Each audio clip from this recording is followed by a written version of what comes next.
नमस्कार सभी लोगों का एकलव्य आईएएस अकेडमी देहरादून में।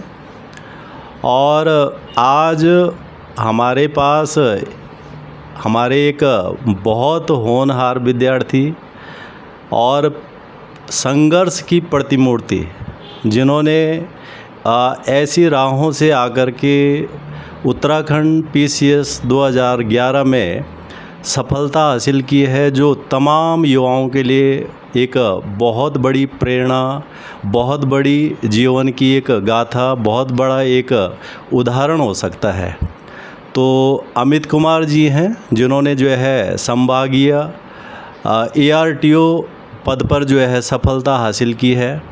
और इनके पास ऐसे अनुभव हैं, ऐसी जो है व्यवहारिक ज्ञान है जो तमाम नए युवाओं को प्रेरणा दे सकता है, उनको आगे बढ़ने में, अपने संघर्षों से लड़ने में, कि कैसे लंबे समय तक टिक कर के आप एक विभाग में भी जो है कार्यरत हैं, पुलिस जैसे विभाग में, जहां पर मिनट के लिए जो है फुर्सत नहीं होती है, उसके बावजूद भी जो है इतने बड़े सफलता तक आना एक बहुत बड़ा प्रेरणादायक उदाहरण है सभी के लिए।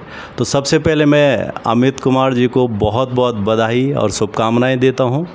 और इस खुशी का पल को जो है एंजॉय करना है, सेलिब्रेट करना है।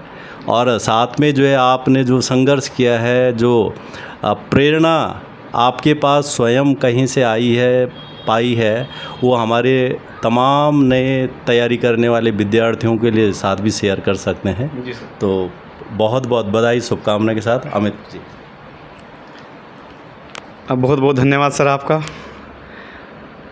सबसे पहले तो मैं धन्यवाद सर, अपने जितने भी मेरे गुरु वृंद हैं उनमें सर आप भी शामिल हैं, सभी का दिल से, तहे दिल से आभार व्यक्त करता हूं। सर ये भी कर्ज एक उतारा नहीं जा सकता अपने ईश्वर को, अपने इष्ट देवताओं को, और सबसे ज़्यादा जो संघर्ष किया मेरे माता पिता ने, मेरी पत्नी ने, मेरे भाई ने, सभी जितने भी मेरे साथ जुड़े लोग थे, सभी ने बहुत संघर्ष किया मेरे साथ, बहुत योगदान दिया मेरी सफलता में। जैसे कि सर ने बताया, सच में ही एक काफ़ी, अगर शुरू से ही मैं बात करूं तो सबसे पहले 5th क्लास में ही मैंने नवोदय विद्यालय का एक टेस्ट होता था, वो मैंने दिया। 4th क्लास में तो मैं पहली बार फेल हो गया, फिर 5th क्लास में दिया, फिर मैं पास हो गया। तो उसके बाद 5वीं में पास नहीं हो पाया, तो मेरी मम्मी जी ने मुझे मेरे मामा जी के यहाँ भेज दिया कि आप वहाँ चले जाओ, वहाँ पे जाके आप पढ़ो। उसके बाद फिर 9th क्लास से पहले 8th क्लास में और फॉर्म निकलते हैं, लेटरल एंट्री होती है नवोदय विद्यालय में। तो राजीव गांधी नवोदय विद्यालय था, तो हमारे गुरुजी ने मेरा फॉर्म भरा दिया, और खाली तैयारी कुछ नहीं थी, जो पूर्व तैयारी थी उसी के आधार पे मैं एक दिन के लिए टेस्ट देने के लिए आ गया। और ईश्वर की कृपा रही कि मैं उस टेस्ट में पास हो गया, और राजीव गांधी नवोदय विद्यालय जो लंढोरा शिकारपुर हरिद्वार में, वहाँ मेरा सिलेक्शन हो गया। अब जो भी मेरे अंदर जो पुरानी चीज़ें थी, उसमें जो भी कुछ मॉडिफाई हुआ, मेरे अंदर जितनी भी करिकुलर एक्टिविटीज़ थी, मेरी जो भी योग्यताएं, क्षमताएं, उनका विकास वहीं नवोदय विद्यालय में जाके हुआ सर। वहाँ से मैंने ग्रुप डिस्कशन, स्टेज पर जाना, और खेल प्रतिभाएं और अंक, बहुत सारी चीज़ें मैंने सीखी। नवोदय विद्यालय ने मुझे बहुत कुछ सिखाया एज ए नवोदयन। फिर वहाँ मेरे 10th क्लास में भी अच्छे मार्क्स आए, 88.42 समथिंग मेरे मार्क्स आए, तो और मोटिवेशन मिला। और ये भी हुआ कि वहाँ पूरे गांव में भाई इसी के सबसे ज़्यादा मार्क्स हैं, आज तक रिकॉर्ड है। अब थोड़ा चेंज कर दिया है शायद आगे के बच्चों ने। फिर तब तक हिंदी मीडियम था 10th तक, उसके बाद सर 11th में आते ही इंग्लिश मीडियम आ गया, तुरंत परसेंटेज डाउन हो गई, मात्र 60% के आसपास मेरे नंबर आए। तो अब और ज़्यादा दुख हुआ, फिर और ज़्यादा मेहनत की, लेकिन तब भी मेरे 72% ही बन पाए सर 12th में, क्योंकि इंग्लिश मीडियम भी था। और थोड़ा आदमी क्या होता है, जब बहुत ज़्यादा सफलता मिल जाती है तो एकदम से थोड़ा इधर उधर हो जाता है, तो अपने मार्क्स से विचलित हो गया था, मैं खुद मानता हूँ। लेकिन उसके बाद फिर मैंने AIEEE का एग्ज़ाम दिया, तुरंत मेरा सिलेक्शन, फिर BTech करने का मेरा मन हुआ, और क्वांटम स्कूल ऑफ टेक्नोलॉजी से मैंने BTech किया, मैकेनिकल इंजीनियरिंग से। 72% से मैंने वहाँ से सर परीक्षाएं पास की, और फाइनली मेरा जो सिलेक्शन था 2 कंपनियों में हो गया। अब यहाँ से मेरे संघर्ष की कहानी स्टार्ट होती है। लेकिन हाँ, इस बीच मेरे पास थोड़ा आर्थिक अभाव भी रहा, क्योंकि मेरे जो पिताजी हैं श्री रमेश चंद्र जी, वो कृषि का कार्य देखते हैं घर पे, तो खेती केवल ये है अपना जीवन यापन करने के लिए ही इतना ज़रूरी था। तो मैंने कोचिंग कर कर के बीटेक के दौरान अपना थोड़ा सा पढ़ाई को करता रहा। और मेरे फूफा जी हैं, उन्होंने मुझे जो एजुकेशन लोन था वो दिलवाया ताकि मेरी बीटेक पूरी हो सके सर। तो मैंने एजुकेशन लोन के बीटेक की, उसके बाद फिर सीधा कोचिंग में मैंने पढ़ाई। सुबह का टाइम होता था, 8 बजे घर से निकले, कॉलेज गए, शाम को 5 बजे तक घर पहुँचे, फिर 5 से 8 केवल एक चाय पी के उसके बाद 5 से 7 बजे तक बच्चों को ट्यूशन पढ़ाया और फिर अपनी भी स्टडी की। और फिर सुबह उठ के फिर वही सेम प्रोग्राम चलता था और अपना भी पढ़ना होता था। तो मेरा प्लेसमेंट 2 कंपनी में हो गया सर। सबसे पहले हरिद्वार में संधार ऑटोमोटिव्स में हुआ, वहाँ 3 महीने काम किया। साथ ही मेरा एक और जगह हो गया था सिलेक्शन, गैनन डंकली कंपनी है, एक कंस्ट्रक्शन की कंपनी है। तो उस कंपनी में मैंने सोचा यहाँ सैलरी वहाँ से अच्छी है। शुरू में 13,000 रुपये में लगा था, वो भी एमएनसी कंपनी थी। मैंने कहा वहाँ 20,000 वाली अच्छी है कि वहाँ जाता हूँ, एकोमोडेशन भी है, सब कुछ है। मैं वहाँ गया तो वहाँ उन्होंने केवल 3-4 महीने काम कराया, क्योंकि वो तो कंस्ट्रक्शन का काम करती है सर, इधर उधर टेंडर्स लेती है। उन्होंने कहा अभी आप जाइए, आपका जामनगर प्रोजेक्ट के लिए हो, आपको बाद में बुलाएंगे। तो मुझे बड़ा धक्का सा लगा, हर महीने अकाउंट में 20,000 रुपये आ रहे थे और तुरंत 4 महीने बाद जीरो हो गया मामला बिल्कुल। अब मैं वहाँ से राजस्थान से वापस आ गया, अब मेरे पास करने के लिए कुछ नहीं, मैं जीरो।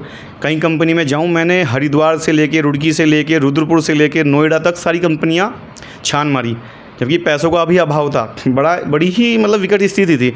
लेकिन कोई 8,000 कोई 7,000 और फ़ायदा कुछ नहीं, उसमें फिर रूम में सब वेस्ट हो जाता था। तब मैंने बड़े ही उससे डिसाइड किया कि मैं थोड़ा सा रुक जाता हूँ। मतलब मोड ऐसे ऐसे आए ज़िंदगी में कि ऐसा लगा कि ज़िंदगी अब कुछ है ही नहीं, ज़िंदगी में कुछ बचा ही नहीं सर। फिर पता नहीं मेरी माताजी ने मुझे समझाया, मेरे कुछ दोस्तों ने समझाया। एक बहादुर सिंह चौहान है, मेरा बहुत अजीज मित्र है, वो अध्यात्म में भी बहुत अच्छा है। तो उसने मुझे समझाया कि कोई नहीं, ठहराव के साथ, सब्र के साथ थोड़ा काम करो। तो सर मैंने क्या किया कि स्कूल ज्वाइन कर लिया, एक इंटर कॉलेज जासू इंटर कॉलेज है, उसमें मैंने ज्वाइन किया। मात्र 5,000 की सैलरी पे मैंने बच्चों को 10-12 वालों को पढ़ाना शुरू कर दिया, मैथ्स और साइंस। फिर वहाँ से ही मेरा सिलेक्शन एक IMS कॉलेज है, एक दोस्त के थ्रू मेरा वहाँ पे हो गया कि आपको यहाँ भी आवश्यकता है लेक्चरर की। सर मैंने वहाँ फिज़िक्स का लेक्चरर बन गया। लेक्चरर मैंने वहाँ पे कुछ दिन IMS में कुछ दिन लेक्चर दिए। उसके बाद उन्होंने भी बोल दिया कि भाई आपको थोड़ा वो दे दिया गया है टर्मिनेशन, कि अगले सत्र में बुलाएंगे। तो वहाँ से भी मेरी जॉब छूट गई। वहाँ वो 8,000 रुपये दे रहे थे। मैंने कहा ये तो बड़ा फिर जीरो हो गया मामला। मैंने कोचिंग भी फिर जारी रखी, क्योंकि किस्त भी भरनी थी लोन की। तो मैंने कहा दूसरे स्कूल में ढूंढ दिया। तो फिर मैंने एक स्कूल अपने गाँव के पास ही पकड़ लिया, सैरोन पब्लिक स्कूल। मैंने वहाँ पे 6,000 रुपये मात्र में पढ़ाना शुरू कर दिया। लेकिन मैंने सर, जो हमारे मैनेजर सर थे, उन्होंने इंटरव्यू लिया था मेरा वहाँ 10-12 वालों को पढ़ाने से पहले। मैंने उनसे शर्त रख दी कि सर मैं अपनी स्टडी भी कर रहा हूँ, तैयारी कर रहा हूँ, कि मैं केवल लंच तक ही पढ़ाऊँगा, इंटरवल तक, उसके बाद नहीं पढ़ाऊँगा। वो भी बहुत सज्जन पुरुष हैं, उन्होंने भी मान ली कि ठीक है आप जैसा आप चाहें, क्योंकि उन्हें भरोसा था मेरे पर कि ये ठीक है, मतलब अच्छा कर रहे हैं हमारे स्कूल के लिए। तो मैंने बच्चों को वहाँ मैं केवल आधे घंटे के लेक्चर में 15 मिनट तो पढ़ाता था उनको, और 15 मिनट उनको केवल बाहर की जो GS की बातें हैं, नैतिक ज्ञान है, वही देता था। क्योंकि वही उनको, वो आज भी मुझे याद करते हैं सारे बच्चे। उसमें मानसी है, कई लोग हैं, नितिन प्रजापति हैं, सब अच्छे अच्छे पदों पर अभी जा रहे हैं, सभी अभी भी बात करते हैं। तो सर वहाँ करते करते मेरा SI की तैयारी चल रही थी। तो SI में मेरा सिलेक्शन हो गया 2015 वाले में। अब गांव में मिठाई बंटने लगी कि भाई चलो ठीक है, मेडिकल के लिए कॉल आ गई। पता चला 15 दिन बाद कि मेरिट रिवाइज़ हो गई और उसमें से मैं बाहर हो गया। पूरे गांव में मिठाई बट गई और सब कुछ हो गया, और कितनी बड़ी टेंशन हो गई कि भाई लड़के का हर तरफ हल्ला मच गया कि भाई ये तो दरोगा बन गया। और 15 दिन बाद पता चला कि ये तो दरोगा से सिलेक्शन से बाहर हो गया। अब इतना बड़ा डिप्रेशन ज़िंदगी में नहीं आ सकता जितना सर तब आ गया। मतलब इतनी पीछे भी ऐसा ही था, अब फिर ऐसा हो गया और ज़्यादा डिप्रेशन। तो मुझे फिर मेरे माता पिता ने समझाया, मेरे दोस्तों ने समझा कि नहीं कोई बात नहीं, कुछ अच्छा ही लिखा है। सर मैंने फिर वहीं लगातार पढ़ाता रहा, वहीं रहते रहते मेहनत करता रहा। शाम के टाइम मैं कोचिंग जाता था रुड़की में ही। विजय सर थे, एक विजय अजय क्लासेस के नाम से चलाते हैं, तो उन्होंने वहाँ पढ़ा मैं काफ़ी दिन तक। उसके बाद मैंने स्विच किया फिर रुड़की में ही। हमारे दुबे सर थे, अभी तो नहीं है, स्वर्गीय कहूँगा मैं उन्हें, वो भी SDM के पद पे तैनात हो गए थे सर बिहार में। तो वो अभी नहीं रहे किसी कारणवश। तो उन्होंने मुझे बहुत अच्छा मेरी ज़िंदगी को मोड़ दिया। वो कहते थे अमित, उन्होंने मुझे लेखन कला सिखाई, वो बहुत तारीफ़ करते थे। तो फिर वहाँ से मेरा सिलेक्शन कुछ दिनों बाद, लगातार मेहनत करने के बाद, लगातार मैं लगा रहा, मेरा सिलेक्शन फिर यहाँ पुलिस मैंने ये सोच लिया था मुझे कोई सी भी जॉब मिल जाए, किसी भी लेवल की मिल जाए सर, तो मुझे सबसे पहले ये जो पुलिस संचार विभाग है इसका फॉर्म और जेल विभाग के बंदी रक्षक का फॉर्म इकट्ठा आया। तो मैंने दोनों में तैयारी की। बंदी रक्षक में फिजिकल होता है सर 100 नंबर का, अब वो भी पढ़ना और फिर कोचिंग भी जाना, दिन रात भाग दौड़, रुड़की से घर जाना, मतलब रात के 10-11 बजे तक बहुत बिजी शेड्यूल रहता था कि सुबह स्कूल पढ़ाओ, शाम को ट्यूशन पढ़ाओ, फिर ट्यूशन पढ़ने जाओ और फिर आओ, फिर अपना पढ़ो। और फिर इसी प्रकार चलते चलते मेरा सिलेक्शन सर पुलिस संचार विभाग में हो गया। 2nd रैंक थी सर मेरी पूरे ऑल ओवर उत्तराखंड। तो बड़ी खुशी हुई सर मुझे कि हम, क्योंकि मन में एक आग लगी हुई थी कि अब करनी तो सरकारी नौकरी है, प्राइवेट से तो वैसे ही मोह भंग होता है कि कब भगा दें। तो सर मैंने कहा था मैं ओबीसी से आता हूँ, मैंने कहा निकलना तो जनरल में निकलना है, वरना नहीं निकलना है, बाहर नहीं होना है। इसी साथ मैंने फिजिकल दिया। मेरे बंदी रक्षक में 100 में से 72 नंबर बने फिजिकल में, क्योंकि पढ़ने वालों का फिजिकल सर नहीं हो पाता है इतना। तो मेरा बंदी रक्षक में भी फाइनल मेरिट में नाम आ गया ओबीसी में। तो मैंने कहा यार वहाँ नहीं जाते हैं, क्योंकि उसमें अब मेरा सिलेक्शन इधर हो गया तो मैं इधर आ गया। तो मैंने 2 जॉब एक साथ निकाल दी। फिर 2017 से लेके अब तक मैं पुलिस संचार विभाग में लगा रहा, लेकिन मैंने सोच लिया यार जब इतना हम पढ़ ही लिए, इतनी आग लगी है, तो एक आईएएस या पीसीएस ऑफिसर की तैयारी करें। मैंने एसएससी सीजीएल भरा सर, आईबीपीएस पीओ भरा, रेलवे के फॉर्म भरे, सभी चारों तरफ दौड़ता रहा। अंत में समझ में ये आया कि चारों तरफ दौड़ना सर महत्वपूर्ण है ही नहीं। आप चारों तरफ को पैर फैलाओगे तो आपकी ऊर्जा वेस्ट हो जाएगी, कि केवल एक दिशा को पकड़ो और पूरे मन से पकड़ो, एक दिशा को पकड़ो तो आपका कामयाब हो जाओगे। तो मैंने सर रेलवे एसएससी सब छोड़ के मैंने एसआई दिल्ली पुलिस के सीपीओ के लिए फिजिकल की तैयारी की सर, उसका भी एग्ज़ाम निकाला लेकिन नहीं हो पाया। फिर मैंने सर ये जो लोअर पीसीएस था 2019 वाला, इसके लिए तैयारी करनी शुरू की और समीक्षा अधिकारी जो मेरा अब लेवल ये हो गया था कि कोई भी एग्ज़ाम आ रहा था सर प्री क्लियर हो जा रहा था। वो कहते हैं ना कि धीरे धीरे रे मना, धीरे करे सब होए, माली सींचे सो घड़ा और ऋतु आए तब फलोए। एक लेवल तक हमें पहुंचना होता है, एक सैचुरेशन लेवल तक। जैसे पानी है वो उबलेगा कब, जब तक वो सैचुरेशन लेवल पर पहुंचेगा नहीं तब तक वो उबल सकता ही नहीं। ऐसे ही कोई कागज़ है वो जलेगा तभी जब तक वो इग्निशन टेम्परेचर पर नहीं पहुँचेगा। तो सर मैंने अपने आप को लगाया, पहले उस लेवल तक लेके गया। प्री तो निकल ही रहे थे सर, मेंस में दिक्कत थी। मैंने आर का मेंस दिया, प्री दिया, मेंस दिया, टाइपिंग दी और कंप्यूटर का टेस्ट दिया। फाइनल मेरिट में मैं 8 नंबर से बाहर हो गया।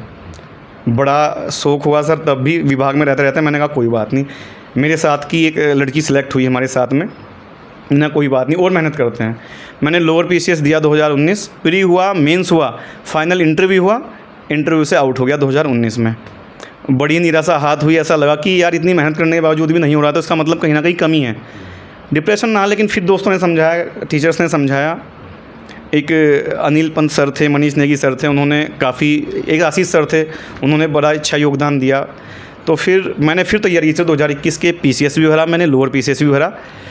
तो और लोअर पीसीएस का जैसे ही मैंने प्री दिया, प्री सारे क्लियर हो रहे थे। पीसीएस भी 2016 वाला पीसीएस भी दिया था मैंने, उसमें भी फाइनल में बाहर हुआ था। अब 2021 का जो तीनों फॉर्म इकट्ठे भरे गए सर, आरओ भी और ये लोअर भी अपर भी, तो सर सबके प्री निकल गए। अब आई बारी इसकी मेंस की, लोअर पीसीएस की। लोअर पीसीएस का मेंस निकल गया, इंटरव्यू में सर के पास आ गया।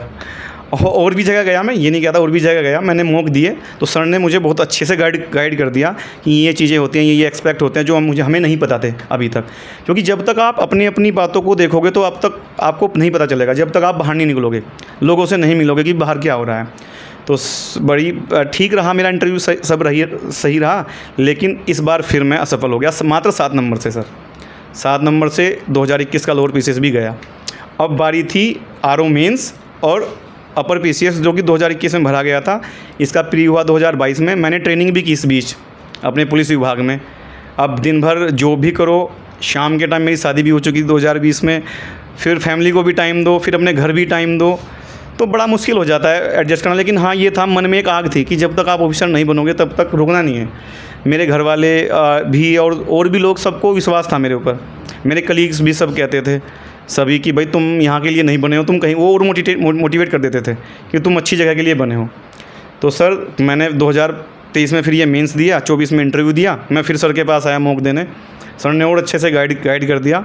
और बस ये सफलता का एक अंदाज था, रुका नहीं, थका नहीं, और अंत में आज मैं ART के पद पर चयन हो गया हूँ। और बहुत आशीर्वाद है, सभी लोगों का सहयोग है, और बहुत बहुत धन्यवाद सर इस चीज़ के लिए। तो अमित ने अपने पूरे संघर्ष को जो है इस तरह से जो है जो वाकई में उत्तराखंड जैसे राज्य के लगभग 90% विद्यार्थियों को देखना होता है पारिवारिक स्थितियों के कारण, आर्थिक स्थितियों के कारण, और जो संसाधन उपलब्ध हैं, जो सूचनाएं उपलब्ध हैं, क्या छांटें क्या पढ़ें, वो तमाम चीज़ें अमित ने देखी हैं।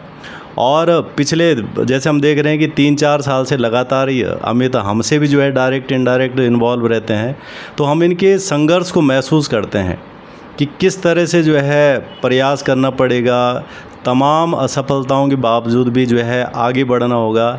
और आज वो मुकाम है उनके पास जो कभी इनके सपने में रहा होगा कि मुझे भी एक PCS अधिकारी बनना है और इस तरह के पद पे हासिल होना है। तो हम तमाम लोगों को ऐसी प्रेरणादायक चीज़ों को अपने जीवन में उतारने, लेने और महसूस करने के लिए जो है कहेंगे। और जिस तरह से पिछले इतने सालों से संघर्ष करने के बाद अमित आज एक सफल मुकाम पे हैं, ये जो अनुभव है, ये जो आभास है, ये जो महसूस करने वाली चीज़ है, ये वही आदमी महसूस कर सकता है जिसने इन तमाम प्रकार के संघर्षों को देखा हो, झेला हो। तो मैं अमित को एक बार फिर से इस अप्रितम सफलता के लिए बहुत बहुत बधाई, शुभकामनाएं और उज्जवल भविष्य की कामना करता हूँ। Thank you sir.